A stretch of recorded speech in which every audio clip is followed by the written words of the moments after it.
The biggest movement happened overnight. Paul George leaving the LA Clippers to sign a 4-year, $212 million deal with the Philadelphia 76ers.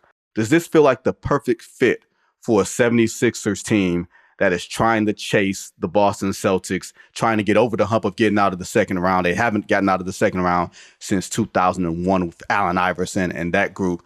This just feels like, stylistically, as Paul George is either their second or third best player with Maxey and Joel Embiid. Like, how do you see the fit? I do like it a lot.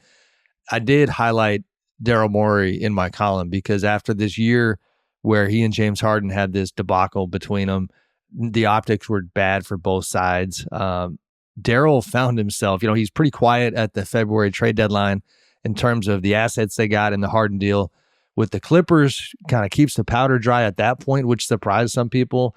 And then the whole entire time, there was some chatter that he had his eyes on somebody in particular. Now, to be clear, I do not have total clarity on if Paul George was that guy the entire time. But I do find it interesting because he waited, hits the summertime. And you talk about high stakes, Vinny. Like, Daryl found himself in an all or nothing game, in my opinion. Like, the plan B, if they did not get Paul George, like, I don't know what it was. And I honestly think, not to be hyperbolic, but man, if they don't get Paul George, we saw they went 11-20 without Joel mid-season. When we saw that as great as Tyrese Maxey is as a young talent, he needs help, can't carry a team by himself.